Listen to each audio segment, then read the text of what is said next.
سے سامنے اکرام حاضرین جلسہ عزیزان غرامین قدر فرزندان اسلام، ہر مسلمان یہ سچے دل سے سمجھتا ہے کہ دنیا میں خدا کی سب سے بڑی نعمت اسلام ہے۔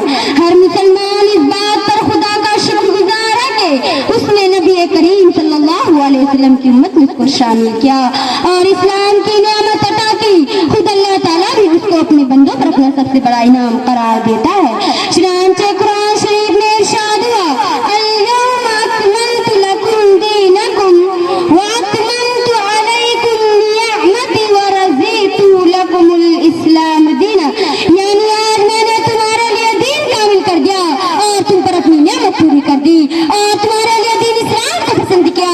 یہ احسان جو اللہ نے آپ پر فرمایا اس کا حق ادا کرنا آپ پر فرض ہے، کیونکہ جو شخص کسی کا حق ادا نہیں کرتا وہ احسان فراموش ہوتا ہے۔ سب سے بدتر فراموشی ہے کہ انسان اپنے خدا کا حق بھول جاتے ہیں۔ میرے ہم سفر ساتھیوں، آپ پوچھیں گے کہ خدا کے احسان کا حق کس طرح ادا کیا جائے گا، تو میں جواب میں کہوں گی کہ جب خدا نے آپ کو امت محمدیہ صلی اللہ علیہ وسلم میں شامل کیا تو اس کے اس احسانوں کا صحیح شکر یہ ہے کہ آپ صلی اللہ علیہ وسلم کے پورے پیرو بنے۔ ذرا دماغ پر زور ڈال کر سوچے، مسلمان کا لفظ جو آپ بولتے ہیں اس کا مطلب کیا ہے؟ کیا انسان اپنے ماں کے پیٹ سے اسلام لے کر آتا ہے؟ کیا مسلمان بھی اسی بنا پر مسلمان پیدا ہوتا ہے؟ کیا مسلمان بھی اس بنا پر مسلمان ہوتا ہے کہ وہ مسلمان کا بیٹا ہے اور مسلمان کا پوتا ہے؟ کیا مسلمان بھی اسی بنا پر مسلمان پیدا ہوتا ہے جس طرح ایک برہمن کا بچہ برہمن پیدا ہوتا ہے اور ایک راجپوت کا بیٹا راجپوت اور ایک دلت کا لڑکا دلت؟ کیا مسلمان کسی نسل ذات برادری کا نام ہے جس طرح ایک انگریز انگریزی قوم میں پیدا ہونے کی وجہ سے انگریز ہوتا ہے اور ایک جاٹ جاٹ قوم میں پیدا ہونے کی وجہ سے ہوتا ہے؟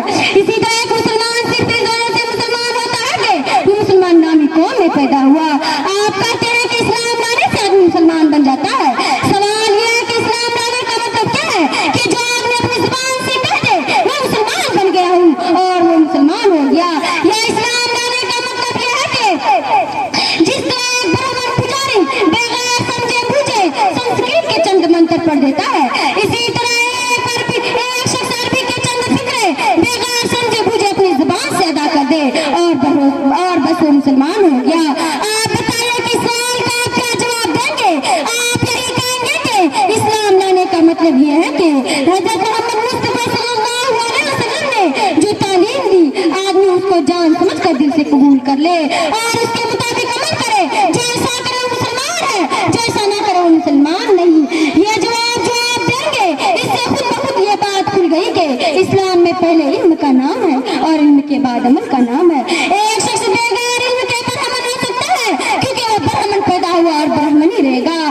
ایک شخص بغیر علم کے جاٹ ہو سکتا ہے کیونکہ وہ جاٹ پیدا ہوا اور جاٹ ہی رہے گا، مگر ایک شخص علم کے بغیر مسلمان نہیں ہو سکتا کیونکہ پیدائش سے مسلمان نہیں ہو سکتا، بلکہ علم سے ہوتا ہے جب تک کہ اس کو یہ معلوم نہ ہو کہ آج صلی اللہ علیہ وسلم کی تعلیم کیا ہے تو وہ اس پر کیسے ایمان لا سکتا ہے اور اس کے مطابق کیسے عمل کر سکتا ہے۔ بس معلوم ہو جائے کہ مسلمان ہونا اور مسلمان رہنا غیر ممکن ہے، اور وہ شخص جو مسلمانوں کے گھر میں پیدا ہوتا ہے اور مسلمانوں کے جیسا نام ہے، مسلمانوں کے جیسے کپڑا پہنتا ہے اور اپنے آپ کو مسلمان کہتا ہے، در حقیقت وہ مسلمان نہیں، در حقیقت وہ مسلمان ہے جو اسلام کو جانتا ہو اور جان سمجھ کے مانتا ہو۔ ایک کافر اور ایک مسلمان میں اصلی فرق نام کا نہیں کہ وہ رام پرساد اس لیے وہ کافر ہے اور یہ عبداللہ اس لیے مسلمان ہے۔ ایک کافر اور ایک مسلمان میں اصلی فرق لباس کا نہیں ہوتا کہ یہ دھوتی باندھتا اس لیے وہ کافر ہے اور یہ پاجامہ پہنتا اس لیے مسلمان ہے، بلکہ اصلی فرق ان دونوں کے درمیان علم کا ہوتا ہے۔ وہ کافر اس لیے ہوتا ہے کہ وہ نہیں جانتا خداوند عالم کا اس سے اور اس سے خداوند عالم کا کیا تعلق ہے اور خالق کی مرضی کے مطابق دنیا میں زندگی بسر کرنے کا سیدھا راستہ کیا ہے۔